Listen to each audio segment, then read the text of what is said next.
साथ ही काम कर रहा है, उसके जैसे उसकी इच्छा के अनुसार। हाँ, क्लास में अदरवाइज सेकेंडरी स्कूल आना बंद कर देगा, उसको तो लगेगा कि मुझे रोना है। स्टूडेंट है, टीचर भी बन रहा है उसके साथ में, हमें सर कभी कभी उसके साथ हमें माँ वाला बिहेव करना पड़ता है, कभी कभी सर हमें बहन वाला भी करना पड़ता है, एक फ्रेंड का भी करना पड़ता है।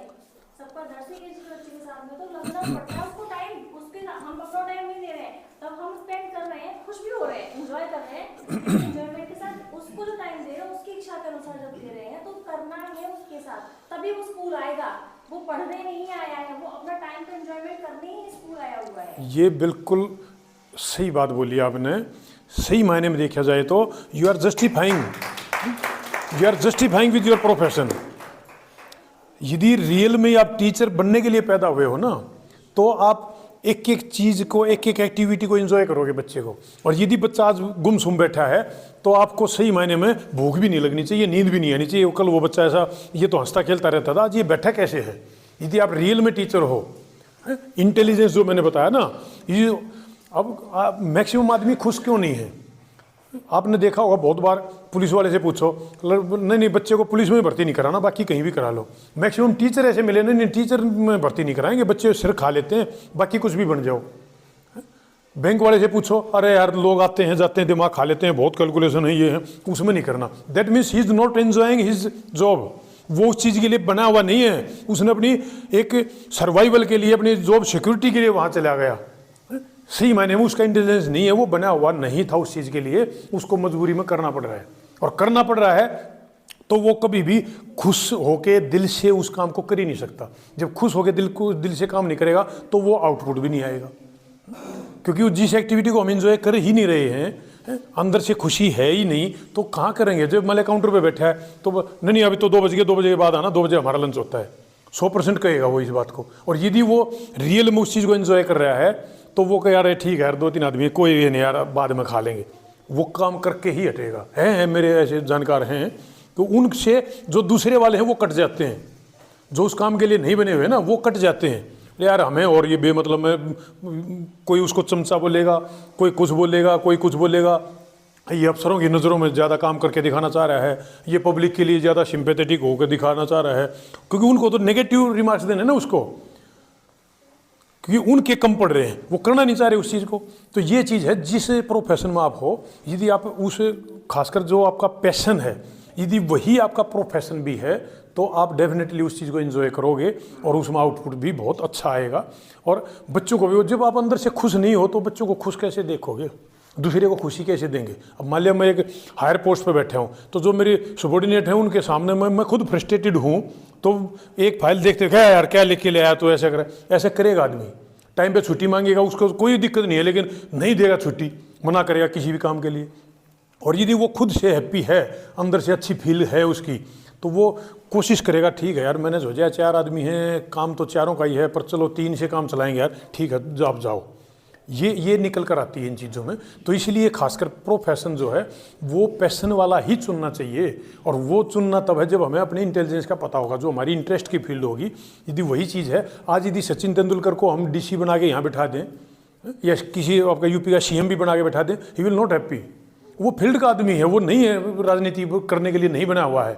आपने देखा होगा अपने अटल बिहारी वाजपेयी थे, क्या थे वो, पॉलिटिशियन थे। पॉलिटिशियन होते तो 1 वोट से सरकार गिर जाती उसकी। वो पॉलिटिशियन नहीं थे, वो कवि थे।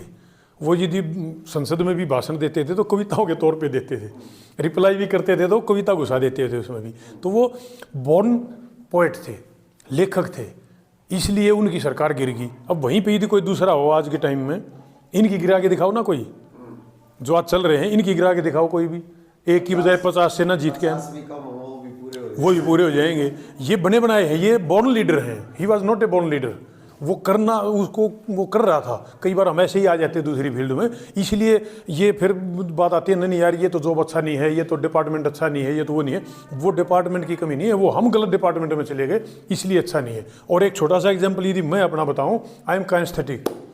अब मैं यहाँ 10 घंटे भी खड़ा रह के इधर उधर टहलते हुए आपको बता सकता हूँ, मेरे को कोई थकान फील नहीं होगी, क्योंकि काइनेस्थेटिक हूँ। मैं एक जगह बैठ के बता भी नहीं सकता आपको, कई जगह ऐसे स्टेज लगा देना, नहीं आप ये करो ना, भाई मैं खड़ा होकर बताऊंगा, नहीं मज़ा आएगा मेरे को। और मैं जब स्पोर्ट्स करता था यहाँ नेशनल लेवल में, बहुत सारा कुछ किया हुआ है, कई सारे मेडल वेडल हैं, सर को तो पता है। उसके बाद मैं स्कूल में टीचिंग की है, I was an HOD in convent school for 5 years in Delhi cantt. तो वहाँ से फिर मैंने बच्चों को बहुत सीखा है। बच्चों की जो दिक्कतें आती थी, पेरेंट्स की दिक्कत आती थी, रोते हुए आते हैं हमारे पास। खासकर मैं डिसिप्लिन IC भी था, बच्चों की प्रॉब्लम वैसे भी देखता था, स्पोर्ट्स का भी था सारा, और डिसिप्लिन IC भी, और इवन कैंपस सुपरवाइजर का भी काम मुझे दिया हुआ था जी, बीइंग ए डिफेंस पर्सनल, एक चैलेंज के तौर पे दे दिया था उन्होंने। तो वो सारी मतलब जो एक्टिविटी मैं देखता था, लेकिन वहाँ पे जो मेरे को इन्जॉयमेंट था ना, उतना इन्जॉयमेंट पार्लियामेंट में कभी नहीं आया। हालांकि पार्लियामेंट में एक यूनिक होने की वजह से अपनी एक अलग खुशी है, एक अपना अलग रुतबा है, अलग स्टाइल है। लेकिन जब स्कूल की बात आती है, एक बेसिक इंस्टिंक्ट की बात आती है, तो स्कूल वाली खुशी दूसरे किसी भी बड़े डिपार्टमेंट में आपको नहीं मिल सकती। जिस तरह से मैडम ने बताया कि बच्चों के साथ में इनको बहुत ही ज़्यादा आनंदित फील होता है, तो ये नेचुरली टीचर हैं, वो पैदाइशी टीचर हैं, इसलिए उनको एंजॉयमेंट मिलता है। जब ट्रेनिंग सेंटर की बात बता रहा हूँ मैं, अपने एयरफोर्स ट्रेनिंग सेंटर में ऐसे ही बैठे हुए थे हम आगे पीछे। उस टाइम पे हमारा कंपटीशन था वॉलीबॉल का, और आपस में कंपटीशन वो स्क्वाडन बोलते थे, जैसे अब यहाँ अपने हाउस बना दिए ऐसे ही। तो 10 बजे हमारा टी ब्रेक होता था। 10 बजे हम सुबह अच्छी मेहनत करके जाते थे, 2-2.5 घंटे फिजिकल एक्सरसाइज करके, उसके बाद बैठ के, तो ब्रेक के बाद ना वहाँ अच्छे बड़े बड़े केले होते थे, 1-1.5 दर्जन केले खा जाता था मैं, 1 किलो दूध पी जाता था। अच्छी मेहनत करेंगे, डाइजेशन भी अच्छा था। खाने के बाद में एकदम से आमतौर पर देखा नींद आती है। जैसे 10 बजे के बाद में 10:30 बजे क्लास शुरू हुई, तो 11 बजे तक आमतौर पे पढ़ता पढ़ता आदमी सो जाता है, लेकिन मैं लिखता लिखता भी सो जाता था, हो गया। और अपने सामने वाले को मैं स्मैश कर रहा हूँ, वहाँ सपने में स्मैश कर रहा हूँ, और धड़ाक कमर पे टेक दिया थप्पड़। तो एकदम से चिल्लाया उधर इंस्ट्रक्टर भी, क्या मलिक ये क्या गड़बड़ कर रहा है, क्या बकवास कर रही है। अरे मुझे मार सर, खुद नहीं पता क्या हो गया। फिर वो मेरा दोस्त ही था, हम इकट्ठे ही बैठते थे। बोला सर कोई बात नहीं, सॉरी बोल रहा, माफ़ी मांगी, मैं सपने में था, मैं वॉलीबॉल खेल रहा था। तो जब आप उस हद तक जब जाते हो ना, तो परफॉर्मेंस आती है सही मायने में। ये कहते हैं ना भाई, आपको जो कर रहे हो तो वो आपको सपने भी उसी चीज़ के आने चाहिए। ये आपके इंटेलिजेंस का काम है।